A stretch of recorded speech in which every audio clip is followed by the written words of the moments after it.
Welcome back to the final part of our podcast series on transforming police training through problem based learning. In this concluding episode, we dive even deeper into the realities of what it takes to shift traditional academy models. We discuss the resistance instructors often face, the importance of humility in growth, and the crucial need to train not just for technical skills, but for emotional intelligence, ethical judgment, and leadership. You will hear how instructors can better engage today's recruits, how reality based training environments can elevate preparedness, and how the use of rubrics and reflective practices creates long term meaningful change. Let's jump in and wrap up this powerful conversation with Jerry, Art, and Tim. Slide back into old bad habits. To add to that, I'll go back to something you said, Melina, when you came to this without any instructor experience. So you didn't have bad habits. You didn't assume that you were already a good instructor. You already knew what you were doing. I mean, it's been 22 years, and I remember a number of people in my PBL certification course who were very offended that how they were teaching was questioned. Some of these people were 20, 30 years in police instruction, and they played nice for 2 weeks, and then they went home. They didn't do anything about it. And I was one of those that thought I was a public school teacher before I became a cop, so obviously I had some training and education, and I thought I was a pretty good teacher. And I think Jerry was the one who was reading my journal. He probably doesn't remember, but I think I remember specifically writing at one point. It might have been the end of the first week, being the second week. I can't remember. Quoting a line from an old 1930s A Christmas Carol. The one we most often think of. It's a really old one. And this is after Scrooge has been visited by the three ghosts, and now he's enlightened, and he does this little dance and he sings a song. I won't sing it, but he says, I don't know anything. I never did know anything. And now I know that I don't know. And that was kind of my take on it, is I didn't know that I didn't know, but now I do know. And I'm not a particularly humble person at all. Far from it. But even I was able to recognize where I was falling short. And so my desire to achieve was stronger than my lack of humility. And I wanted to be good at PBL. So that was stronger than my lack of humility. So that's what did it for me. But I think we've got these people who think they're really good instructors, don't want to be questioned about whether they know how to instruct or not. And unless someone has, you can lead people to those kind of revelations, or something can lead someone to such a revelation. But sometimes you can't reach those people. And I'm sure there were instructors that, as Art reworked their academy, that they parted ways with. I know there were field training officers that we parted ways with when we came back and took this to our agency, and because they simply were not a fit and would not have done well because they did not see themselves as needing to do anything any differently. Yeah, when you're coming from that, I found this when I deal with the academia world. It's exactly the same. They think they know it all. They know it best because they have masters, they have PhDs, right? But I'm not denying that they know a lot of certain areas, but it's the practicality of the classroom, right? Every day-to-day activities, how you read the classroom, how you read the students, how you engage with them, that doesn't come with a master's or with that PhD. It comes with trying to be open and trying to try new things in the classroom. And I think maybe that's I don't have the master's or that PhD, and maybe that's what also make me say, well, let me give it a try. If we do it in industry, why shouldn't work in the classroom, right? So now that we understand the difficulties of instructors, maybe, what do we have to deal with when we come back from the training or trying to change things? Now let's think about the new generation of recruits that we're getting and the different expectations that they have and the different learning styles. So, how can we as instructors connect better with them or engage them further into the learning? One thing that we did in our academy setting on the shooting range was if a student is not actively engaged in practice, they're being coached by another student. We train one-on-one every student to be an effective coach. Then we go around and monitor those coaches continuously to make sure that not only are they asking for a good performance, but demonstrating and recognizing good performance. And this is something most firearms instructors find very foreign, sadly, because they don't have the grounding in what it takes to develop another human being into someone that can learn and problem solve. If I can do that at something as simple as a shooting range, it should be present in every other classroom. Yeah. That's just a basic mentorship, one-on-one, and they're in the same age, they're relatable, they speak their own language, right? That's a great way to change that dynamic for sure in the classroom. I think that's Let's consider what Art does. He trains people on a firing range.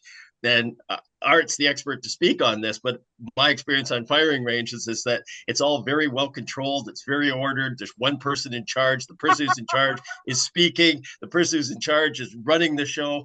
And yet, I've been to a scene where there's been shots have been fired and people are injured and people are shot. And then none of that is the same. And art can go on forever about what, when you're at a scene with a shooting, it's nothing like the range. And we're not talking about learning the hard skill of hitting the target. We're talking about dealing with a chaotic scene. And what do? We teach it in a sterile, controlled, manageable kind of environment. And I'm not suggesting that we start doing a lot of different things. But if you look at special forces training and things like that, do you think their entire training is standing at a range and hitting at targets? A lot of agencies have started to move away from that static training, but in everything, not just in firearms. But what they're not doing is they're not including the fear factors, the other engagement, the citizenry that's present, the yelling, the screaming, the noises, the visceral responses that the officers and the local citizenry are having. So until we can introduce that, we're not offering good training. And the person to talk to how to do that, Art, Tim, Milena, and they'll tell you how to do it. So that's kind of my thinking on how we're failing our instructors and our recruits right now by not showing them a better way. Sorry, Tim, I cut you off. No, that I was just going to say that I think what Art's doing is, as turning students into teachers. Typically speaking, when we build rubrics, that that highest level of achievement, that exemplary level, you built in an element of shows other people how to, demonstrates to other people how to, teaches other people how to. So it's one thing, they know how to do this. And that can get them to achieved or even maybe exceeding. But exemplary is they not only know how to do it, but they're helping others learn how to do it. So I think that's an excellent way to reach this generation of officers. And I go back to something I talked about earlier, is I think when you teach in the context of the ill-structured problem, then these what otherwise would be isolated topics have a greater utility. And that's what at least anecdotally speaking, because I have a daughter who's in this generation, she wants to know the why of things, and if Yeah. there's no purpose. I mean, Art and I, and probably even Jerry, when we went through recruit training, we were of a generation where we just assumed that everything that was being thrown at us had a purpose, had a utility, and there was a reason for it, and we didn't question it. It was okay. I'm being shown this, taught this, told this because I need to know it at some point. Not so much now. They want to know now why it's important. And if it doesn't appear to be important, they're going to say, well, why am I wasting my time doing that? My time is important. And it is important. And we shouldn't be wasting anyone's time if there is no usage to what is being taught. And it's much easier to demonstrate that in the context of a problem-based learning format than it is individual siloed course format. Yeah, we're touching now into those student expectations, right? What are they there for? What are they expecting? How can we also shift the environment of the academy to put that PBL into place, right? Or can you mentor other students, right? Mentorship for us is really easy, it's ingrained. And one of the things that I start thinking about while we're start discussing these ways of engagement, I start thinking about those real life, how is so controlling the firearm shooting that Art was saying, is so controlled environment. How can we make it chaotic in a safe environment for them before they go into the streets? Have you ever considered, or maybe there's some tools that they can help the students be in rooms that they're immersed technology? For example, they have the capacity to display holograms or 3D environments that they can be in some ways in those type of environments, hearing, seeing, um, maybe not in a real environment, but with a control remote or a fake gun per se, to help them navigate this environment, to put them into that stress situation. I think military does this, I believe, but I don't know if police academies are doing this. You're talking about a combination of things that, with a little thought, we found our way to.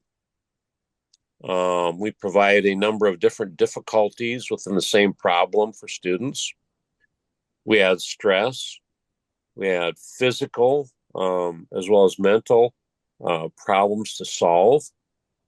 And at the end of it, expect students to manage their response and explain their response. Part of this is practice for the real world. But in explaining their response, they're expected to look at their own performance and do a deep dive, if you will, into, did my emotions get away from me? Did I do something I wouldn't normally do? And in this day and age of close scrutiny of law enforcement actions, we're talking that's golden. Okay. Melina, it's frequently used. A common term for is reality-based training, Okay. in which you, in a safe, controlled environment, you introduce the stressors, whether it be through simulated firearms or noise. Rather than if you're doing the school shooter drill, rather than going through just a quiet building school, you're blaring alarms, you're recorded screams, you're using role actors, and you got to be very controlled and careful with role players. But you're using role players. You're throwing all of these things at them, but at the heart of it is the outcomes, which you start with, and which the student should in all our good PBL work, that's what we start with. There are the outcomes. This is what you are expected to do, so the student knows what success looks like.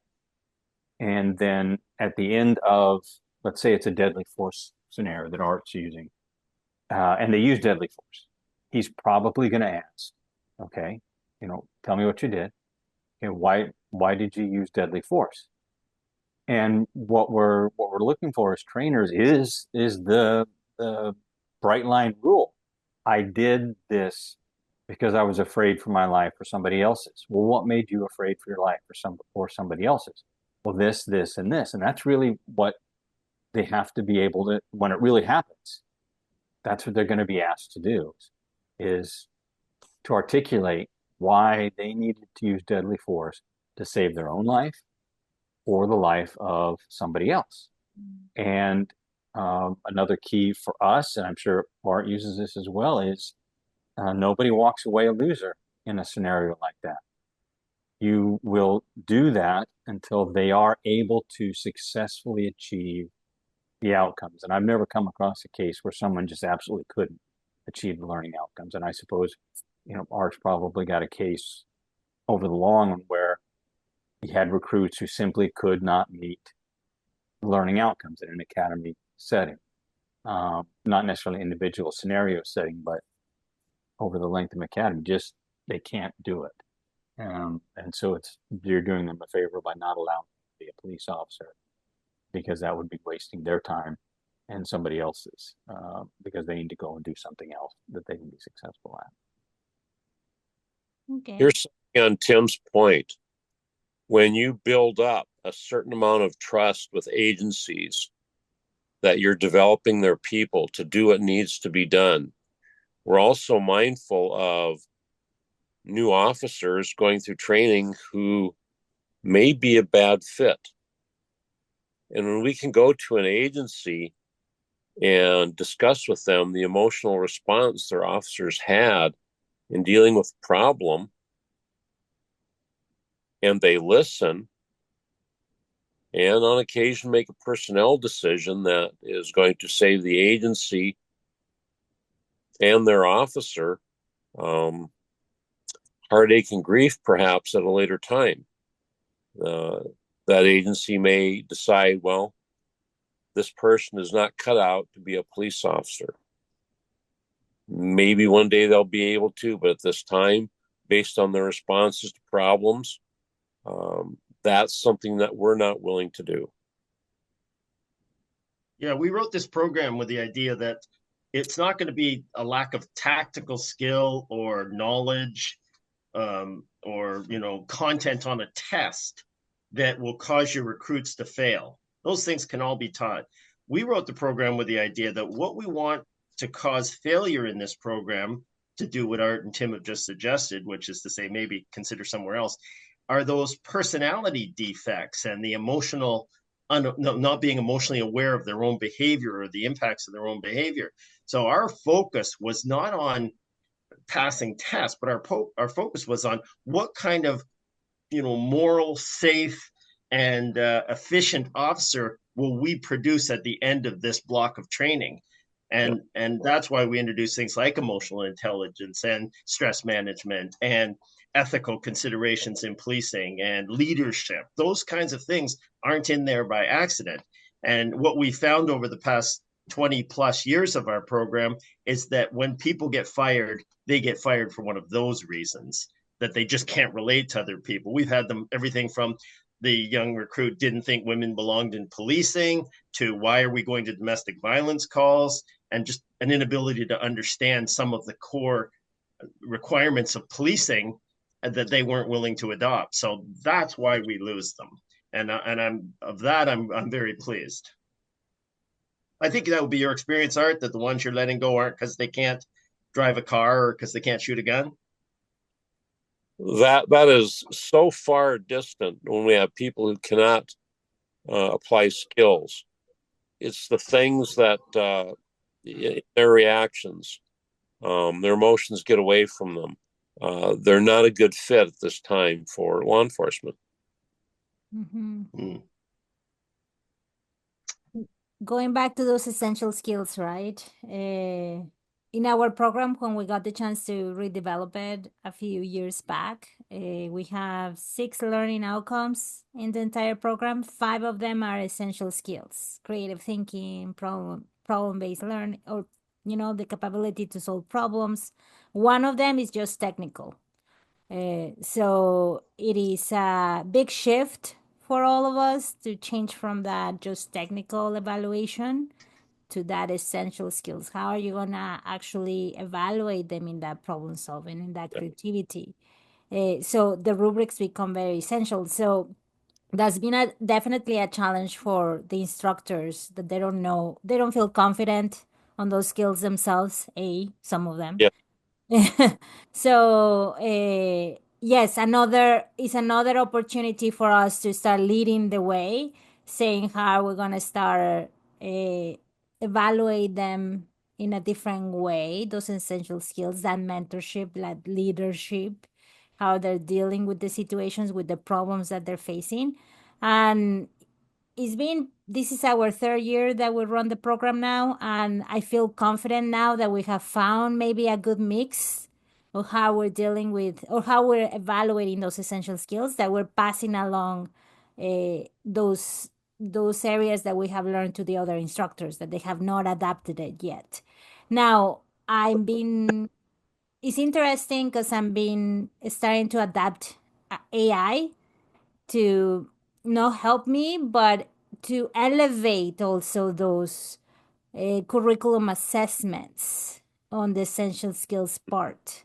So training an AI with specific articles or areas that we want the students to develop, and help ideation on how we should evaluate them, or what kind of things to look out for, has helped a lot to help us develop it better. We had a good way, but we still were getting those students that shouldn't be graduating. Basically, we still were getting them, that they didn't have those essential skills.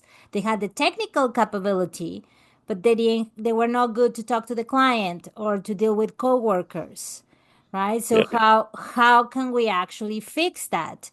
And we're feeling a little bit more confident, and we're seeing on their grades, it's everything about grades, that those students that we don't feel confident to send out to the work field, they're the ones that they're staying behind, that they're not able to pass along. At least in some of the classes that we're trying this, the classes that I'm teaching or co-teaching with the other instructors that we're applying this. And it's nice to see the effort. But as we mentioned, it doesn't happen from one day to another one. We need to start making the changes, like Jerry said. Not procrastinate, and don't be fearful, or don't give up, but continue changing. It's something that every year, at the end of the year, what did it work? What didn't work? How can we make it better for next year, for the students and for us? Is that reflection part of the journal? What did it work during the day? What didn't work? And what can you do better for tomorrow? Right. Good. Anything else that we would like to add before we wrap up this excellent conversation? I'd like to just summarize what I think has been this topic, if I can. And again, for your readers, if you just pull out your pen, I think I've been taking some notes. There's 3 things that I think these folks have raised for you. Number 1 is problem-based, real life training methodology whenever possible, which is most of the time. Make sure you use easy to read rubrics. We've heard that word several times. If you don't use rubrics, why not? It's 2024, using old methodologies of evaluation, ridiculous. So use rubrics they can see and appreciate, and so they know what getting better looks like. That's the first gist of our conversation. The second is we've talked about ensuring that curriculum has relevance to the lives of your learners outside of your classroom, shooting range, driving range, DT room. Make sure there's relevance. What good does it do if your learners are compliant with state mandates and post regulations if they cannot use the material you're teaching them? So that's critical. And the third thing that I think we really, as a theme, we dealt with was make sure you tap into the expertise and the experience of the learners that you've got in the room. Don't treat them like children. They're going to be police officers. Stop talking to them like they're little kids.